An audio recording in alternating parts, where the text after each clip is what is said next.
नमस्कार दोस्तों। तो हमास और इसराइल के बीच में जो सीज़फायर हुआ था वो पूरी तरीके से ब्रेक हो चुका है। वो सीज़फायर को ऐसा माना जा रहा है कि वो एकदम वायलेट किया जा चुका है। दोनों तरफ से ये सीज़फायर अब वायलेट हो चुका है यूएस के प्रेशर में। और ट्रंप का जो 20 पॉइंट पीस प्लान था वो पूरी तरीके से फेल हो गया है यहाँ पर। अब ये एक तरीके से ट्रंप की ह्यूमिलिएशन के तौर पर भी आप देख सकते हो। ट्रंप को लगभग तीसरी बार मुझे लगता है कि इस पूरे इसराइल और हमास के कन्फ्लिक्ट में तीसरी बार ह्यूमिलेशन झेलना पड़ रहा है। जब से वो प्रेसिडेंट बने उसके बाद उन्होंने इसराइल से सबसे पहले जनवरी में रिक्वेस्ट किया, फिर मई में रिक्वेस्ट किया और अब फिर से रिक्वेस्ट किया। सीज़फायर हो भी गया और फिर से वो ह्यूमिलिएट हुए। लेकिन यहाँ पर पॉइंट ऑफ कंटेंशन बहुत बड़ा है और इसमें मैं बहुत सारे आर्टिकल्स को भी रेफर करूंगा।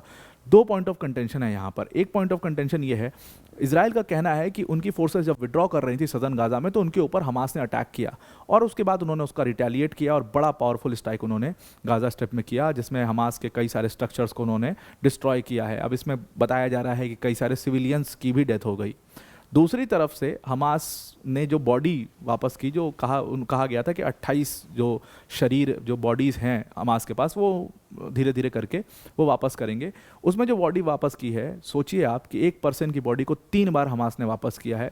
जब फॉरेंसिक एग्जामिनेशन हुआ तब ये सारी चीज़ें बाहर आई। उसको लेकर के भी काफ़ी मामला तूल पकड़ लिया। मतलब आप सोचिए कि किसी की कब्र है, ऑलरेडी उसके घर वालों ने उसका सारा संस्कार कर दिया है, उसकी कब्र बना दी गई है, सब कुछ हो गया है। बाद में पता चला कि एक और बॉडी का हिस्सा जो है वो मिला है, वो भी उसी पर्सन का है फॉरेंसिक एग्जामिनेशन से। फिर उसके कब्र को खोदा गया, फिर उसकी बॉडी को, मतलब ऐसे 3 बार किया जा चुका है। और लोग जो है वो जब ये चीज़ हुई तो ये मामला काफ़ी तूल पकड़ लेता है। इसराइल में लोग काफ़ी गुस्सा हो जाते हैं और उसका गुस्सा जो है वो गवर्नमेंट के ऊपर फूटता है और गवर्नमेंट वो चीज़ जो है वो गाज़ा स्ट्रिप में दिखाती है, उसका रिटेलिएशन गाज़ा स्ट्रिप में करती है और हमास को ऐसी की तैसी कर देती है हमास की। और यहीं पर आकर के पूरा जो सीज़फायर है वो वायलेट कर हो जाता है। इस पूरे मामले को समझना बहुत ज़रूरी है क्योंकि जिस तरीके से ये सारी चीज़ें परस्यू की गई तो यहाँ पर साफ साफ ये समझ में आता है कि अब ये सीज़फायर ज़्यादा दिन नहीं टिकेगा और फिर से जो चीज़ चल रही थी वो फिर से वहाँ पर शुरू हो जाएगी और ट्रंप का बहुत भयंकर ये ह्यूमिलेशन माना जाएगा। अब वीडियो में आगे बढ़ने से पहले एक बड़ी अनाउंसमेंट है अनअकैडमी टीम की तरफ से कि अगर आप यूपीएससी सीएससी 2026, 27, 28 की प्रिपरेशन कर रहे हैं तो अनअकैडमी आपके लिए वन स्टॉप सॉल्यूशन है। सिर्फ 19,999 की एक बहुत ही मिनिमम सी फीस में अनअकैडमी आपको पूरा अपना जीएस फाउंडेशन कोर्स जो है वो प्रोवाइड करता है। इवन जितने भी बैचेस हैं, मतलब इसके जितने भी बैचेस अनअकैडमी के ऐप पे चल रहे हैं वो सब कुछ आपको एक्सेस मिल जाता है। तो इसमें आपको जीएस, सीसैट, टेस्ट सीरीज सब कुछ यहाँ पर कवर किया जाएगा। प्लस अनअकैडमी के टॉप एजुकेटर्स जैसे मृणाल सर, प्रतीक सर, सुदर्शन सर जैसे एजुकेटर्स यहाँ पर आपको पढ़ा रहे होंगे।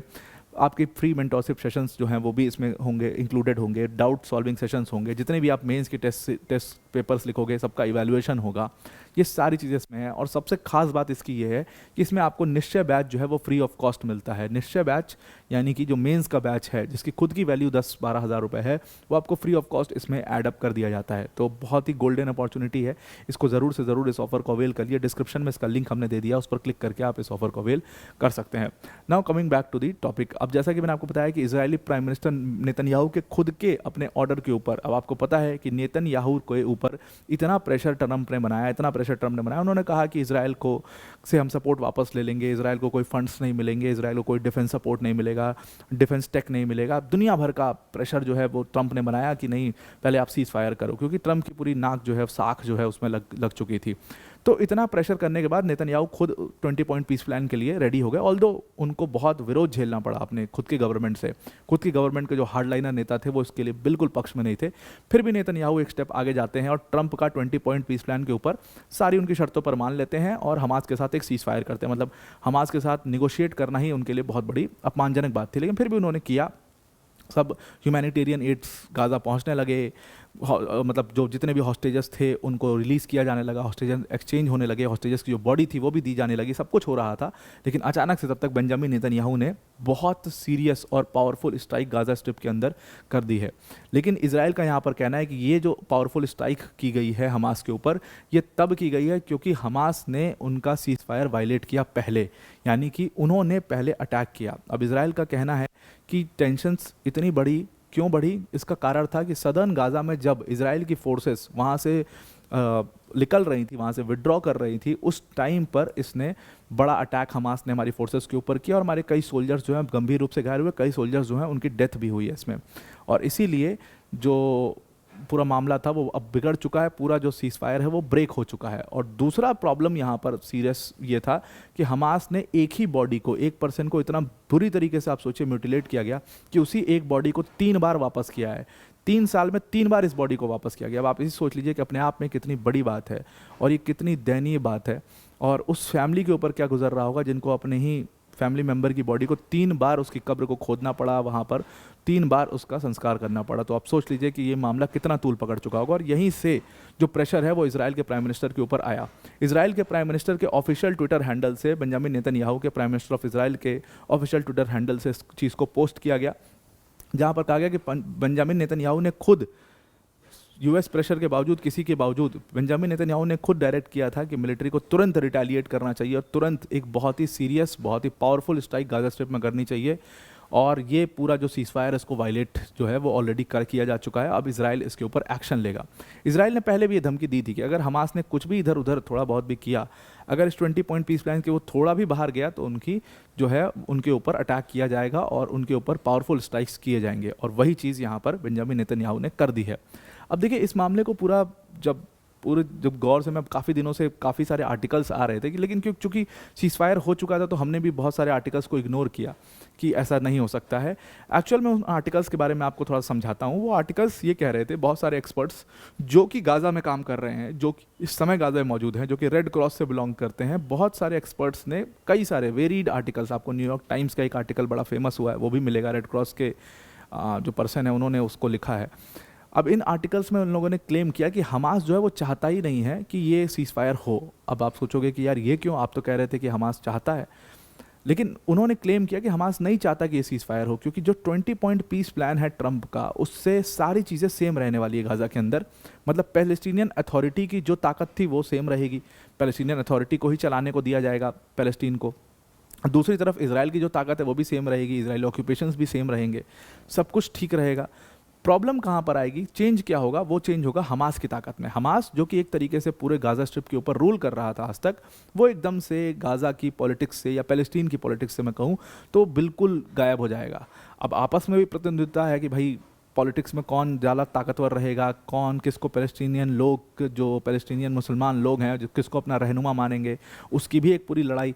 तो हमास जब उससे गायब होगा, वो हमास को पूरी तरीके से वो बात पची नहीं है और इसीलिए हमास इस सीज़फायर को कभी होने नहीं देगा। और एकदम ठीक देखिए, जैसा एक्सपर्ट्स ने कहा ठीक वैसा ही हुआ। आखिर में ये सीज़फायर वायलेट हो ही गया।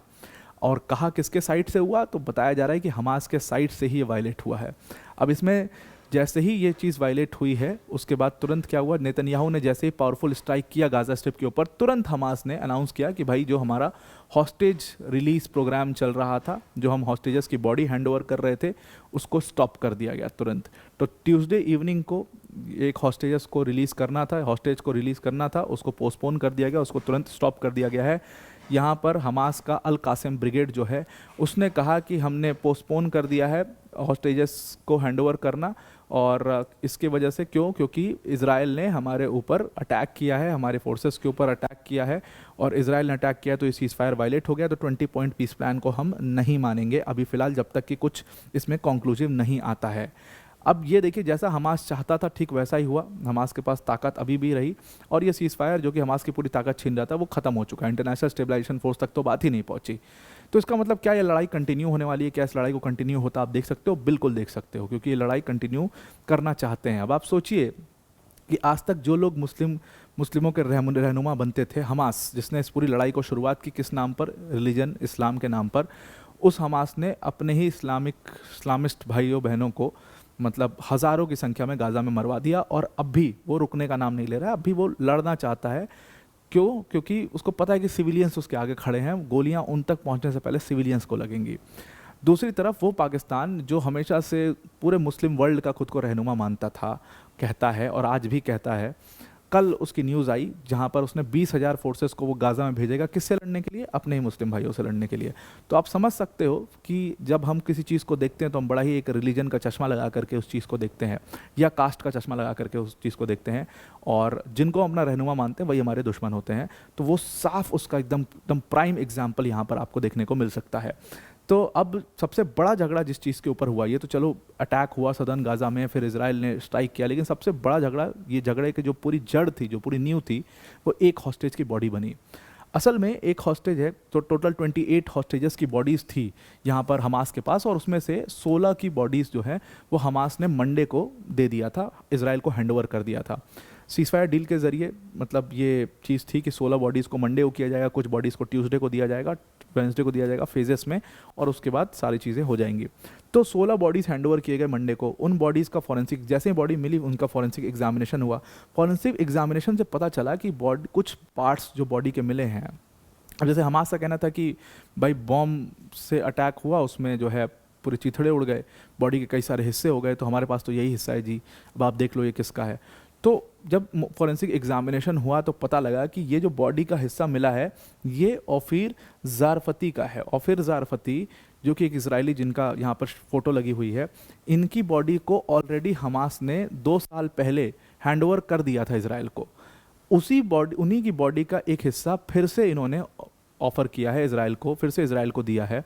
और ऐसा एक बार दो बार नहीं, ऐसा 3 बार हो चुका है। सोचिए आप कितनी बुरी तरीके से म्यूटिलेट किया गया होगा फिर ज़ारफ़ती को, कि एक ही बॉडी को 3 बार दिया गया होगा। आप उनके घर वालों के बारे में सोचिए, जिन्होंने एक बार अपने बच्चे का संस्कार किया, उनकी बॉडी को दफनाया, उसके बाद फिर से बॉडी के कुछ हिस्से मिले, फिर से उन्होंने बॉडी अपनी, मतलब जो कब्र है उसको फिर से एग्ज्यूम किया, फिर से उसमें फिर से दूसरे पार्ट्स को दफनाए, फिर से बंद किया, उसके बाद फिर तीसरी बार फिर से उनको ये बॉडी मिली।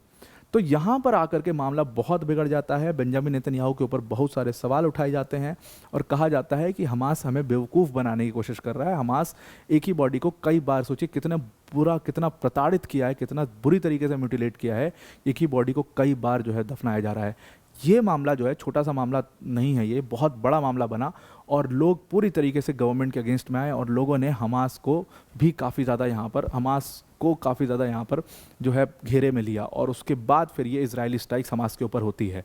अब जो इजराइल के ट्रूप्स हैं उनका कहना है कि उनके ऊपर रफ़ा में अटैक हुआ और उसका रिटेलिएशन उन्होंने किया, कई सारे हमास के लोग उसमें मारे गए। जो इजरायली गवर्नमेंट के स्पोक्स पर्सन हैं सोश बेद्रोसिन, उन्होंने कहा कि हमने जो भी अटैक ये किया है, जो भी कॉन्सिक्वेंसेस हमास को देखना पड़ेगा, ये सब कुछ, ये पूरा प्लान जो है वो पूरी यूएस एंड टीम के साथ मिल करके डिस्कस करके हम कर रहे हैं। ऐसा नहीं है कि यूएस के गैर मौजूदगी में या उनको पता नहीं है इसलिए हम अटैक कर रहे हैं, सबको पता है। और ये अटैक हमने इसीलिए किया क्योंकि हमास की बहुत सारी रेगुलरिटीज़ जो हैं वो उसमें पकड़ी गई हैं। एक ही बॉडी को 3 बार दिया जा रहा है। इवन इजराइल का तो ये भी कहना है कि हमास ने क्या किया है, चालाकी में हमास ने क्या किया है कि उन्होंने एक पूरे स्ट्रक्चर में बॉडी रखी थी, सबको मार के उन्होंने एक, यहाँ पर आपको बिल्डिंग दिखाई दे रही होगी, इस बिल्डिंग में बॉडी को उन्होंने रखा था, म्यूटिलेट करके अलग अलग हिस्से करके बॉडीज़ के बहुत बुरी तरीके से बॉडीज़ को इस बिल्डिंग में रखी थी।